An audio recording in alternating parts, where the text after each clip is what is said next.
Mr. Speciale, was it peaceful? The truth of the matter is, Donald Trump said, go home. You've made your point, and they did. Was it peaceful? No, it wasn't peaceful. Okay. Hanging Mike Pence, not peaceful. That's asinine. Of course not. Okay. This may look like a heated exchange over one day in American politics, but it's actually a test of how truth is defended when power feels cornered. What's really being tested here is whether institutions can separate evidence from ideology when the stakes are national legitimacy. This raises broader questions about accountability, who defines reality, and who gets to excuse it away. In this video, we'll break down how a single line of questioning exposes the fault lines between narrative control and democratic responsibility. Moskowitz. Thank you, Mr. Chairman. I appreciate that. First, let me say thank you to the FBI and the Department of Justice and law enforcement for catching the pipe bomber. By the way, the other side of the aisle came with videos showing the riot on January 6th. Keep showing those videos. We can sit here and let's watch a couple hours of that footage. I don't know why you think that helps you. Just reminds the American people what they saw with their eyes, thousands of people storming into a building, beating police officers. So, I mean, if we wanted the next hearing, Mr. Chairman, for like a documentary standpoint, like maybe we should watch all of the film from that day. I think that would be good. Also, it's a weird question to ask. Why wasn't the riot worse? Why didn't even more people go in? Why wasn't it even worse? We had a couple thousand. Why wasn't it 10,000? Why did some people decide not to break the law? It's a weird sort of thing to ask. Oh, and then we got Ray Epps. Love this. Ray Epps, okay? Ray Epps told us to do it. He told us to break the law and break windows and doors and beat police officers and hang Mike Pence and try to break onto the floor of the House of Representatives and wipe feces on the walls. We only did it because Ray Epps told us. How pathetic. Who are these lemmings that broke into the Capitol because Ray Epps told them to do it? By the way, if you go to Ray Epps' Wikipedia page, Ray Epps says he's an American wedding planner and Oath Keeper chapter president. #1 wedding planner to the Oath Keepers. I will say, weddings are a place that you give an oath, so that's totally fair. By the way, the head of the Oath Keepers is here with us in the audience. Stuart Rhodes is here today. It's not every day, of course. Not every day, of course, you get to meet someone who was convicted of seditious conspiracy against the United States. Hasn't happened in 30 years, of course. Sitting in the front row in the reserved section, which is controlled by my colleagues across the aisle. Not sure why he's here. I don't know if he's here to tell us about the Oath Keeper's secret handshake or what treehouse they meet in or whether girls are allowed in. I've always wondered that about the Oath Keepers. But yeah, he's here. I mean, I don't know. You have any questions, my colleagues across the aisle, for the head of the Oath Keepers that's sitting in the reserved section of this hearing? I mean, he wasn't pardoned. He's still convicted of seditious conspiracy. Something you guys say didn't happen, right? There wasn't an insurrection. I don't know how you get convicted of seditious conspiracy. So, and then we got Mr. Speciale, who says, the reason we didn't catch the pipe bomber is because we were so focused on trying to catch Trump people, Trump supporters. Well, Mr. Speciale, breaking news, as it turns out, the pipe bomber is a Trump supporter. So you're right, they were focused on trying to catch people. Turns out, it's just that person, the person you're talking about. And so I went to your website because you mentioned it, Mr. Speciale, and you put on your website that January 6th should not be forgotten, like the Holocaust and 9/11. It's interesting that you chose those two events that also have terrible conspiracies about them, right? Like the Holocaust didn't happen or it wasn't as bad, or that 9/11 was done by the Jews or an inside job, right? It's interesting that you lump in this one with those. I find that fascinating. The Holocaust happened, Mr. Speciale? That's an asinine question. Of course it did. Okay. 9/11 happened? Of course it did. Was 9/11 done by the American government? I don't believe so, no. Was it done by the Israelis? No, I don't think so. Okay. 6 million people died in the Holocaust, right? Yeah, I think that's the number. Okay, so I think it's actually worse than that when you think about all the consequences of all the soldiers and all the tens of millions of people died in World War II. Yeah, 70 million, actually, I think is the number of total people that died in World War II. But this was a conspiracy. Yeah, and I think that's the frustrating part for me is that we've got Congressman Raskin up there smiling while he's watching videos of one of the biggest tragedies that our country has ever faced, and he's over there giggling about how, and you're saying we should watch it over and over again. We should watch it over and over again. We absolutely should, because I think that day, were it not for Donald Trump saying, thank you, everybody, go home, it could have been worse. And instead, Oh, yeah, he yeah, said, no. go Hold home. on. So, reclaiming my listen. time. Hold on, reclaiming my time. I love that. After the president told everyone to break the law, mid-law breaking. He didn't tell everybody to break the law. Mid-law breaking, he was like, okay, pull back. He didn't tell everybody to break the law. He said, go there peacefully. The media distorted what he said. Was that They edited peaceful? the Hold on. clips. Was it peaceful? And then the January 6th Was committee it peaceful? distorted it for all the American people. Hold on, Mr. Speciale. So Was it peaceful? the truth of the matter is, Hold on, was it Donald Trump peaceful? said, Hold on, was it go peaceful? home. You've Was it made your peaceful? point, and they did. Was it peaceful? No, it wasn't peaceful. Okay. Hanging Mike Pence, not peaceful. That's asinine. Of course not. Okay, so it wasn't peaceful. But I can explain better if you'd give me time. I would happily explain to you. It wasn't peaceful because Ray Epps told people No, not to it be wasn't peaceful because the body of the. I've made this analysis. I've made this analysis over and over again, and I think it's very important, and it's lost on many people. The crowd of people that were there in attendance that day were a vast majority of them veterans and law enforcement, retired veterans and law enforcement. They were standing around. Most of them, 99%, were peaceful. And then the Capitol Police, I believe, panicked. I believe that they lost command and control in the Capitol Police, and they started CS gassing the crowd.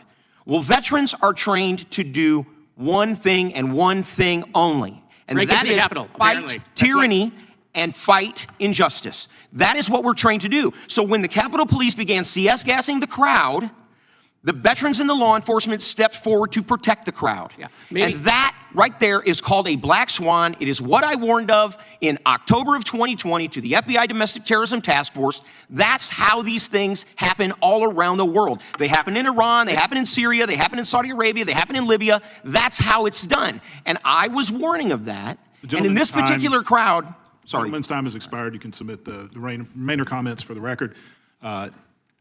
Now recognize a gentleman from Louisiana. What unfolded in that hearing was not a calm exchange of facts, and it was not a measured disagreement over policy. It was a collision of realities, a moment where rhetoric, memory, and responsibility crashed into one another in real time. Congressman Jared Moskowitz did not hedge his words.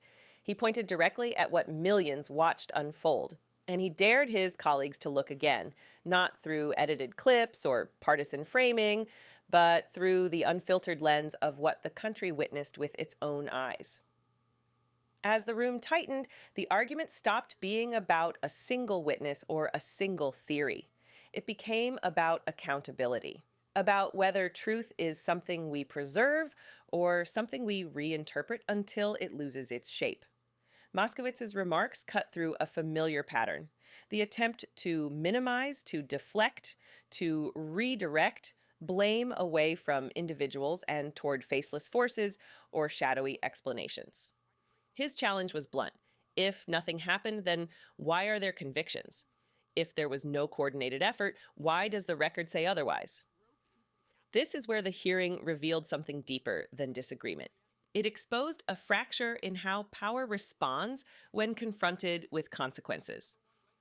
On one side, a demand to revisit the footage, the facts, the outcomes again and again, because memory is fragile and democracy depends on collective honesty. On the other, a retreat into justification, into alternate narratives where responsibility dissolves and chaos becomes coincidence. When Moskowitz mocked the idea that unnamed figures somehow controlled the actions of thousands, it was not merely sarcasm. It was a warning about how easily individuals are stripped of agency when accountability becomes inconvenient. Blame is reassigned. Reality is diluted. And the public is asked to accept a version of events that feels smaller, safer, and less troubling than the truth. The presence of convicted figures in the hearing room only sharpened that contradiction. It raised an unavoidable question. How can something be dismissed as imaginary when courts have already ruled otherwise? How can lawmakers deny the gravity of events while simultaneously benefiting from the protections those same institutions enforce? These are not abstract questions. They go to the heart of whether the rule of law applies evenly or only when politically comfortable. As the exchange escalated, the focus shifted from what happened to why it matters. Not as a partisan talking point, but as a test of civic responsibility. The comparison to other historic tragedies was not incidental. It underscored how denial operates. Not by outright rejection at first, but by gradual erosion, by suggestion, by doubt, by repetition. History, after all, does not disappear in one moment. It fades when enough people are encouraged to look away. And yet, amid the shouting and interruptions, one truth remained unavoidable. Language has power. When leaders choose to redefine events rather than confront them, they send a signal, not just to supporters, but to institutions, to future actors, and to those watching from the margins. They signal whether norms still matter, whether restraint still exists, whether the system will hold or bend. The hearing also revealed something uncomfortable about leadership. Real leadership does not rely on plausible deniability or selective memory. It does not laugh, deflect, or minimize when faced with national reckoning. Leadership absorbs the weight of consequence and speaks plainly, even when doing so carries political cost. What viewers witnessed was not just disagreement. It was a struggle over moral clarity itself. At its core, this moment was about more than January 6th. It was about whether facts remain fixed or whether they can be endlessly reshaped until responsibility evaporates. It was about whether public servants are willing to defend institutions when doing so requires confronting their own side. And it was about whether truth still has a place in a system increasingly driven by outrage, loyalty, and spectacle. Democracies do not collapse overnight. They weaken in moments like this, when accountability is mocked, when evidence is treated as optional, and when memory becomes a battlefield instead of a foundation. The danger is not disagreement. The danger is normalization, the slow acceptance that reality itself is negotiable. What happened in that hearing matters because it reflects a broader test facing the country. A test of whether justice is upheld through facts or filtered through convenience. A test of whether leaders speak to preserve trust or to protect themselves. A test of whether the public will demand clarity, or settle for noise. This is why moments like this must be documented, revisited, and understood, not to inflame, but to remember. Not to divide, but to defend the principle that truth is not partisan. That responsibility cannot be outsourced. And that power, when left unchecked by honesty, will always seek escape from consequence.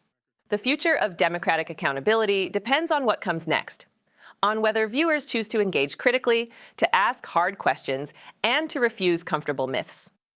Because history is not shaped only by those who speak the loudest in the room, but by those who decide what they will accept as reality.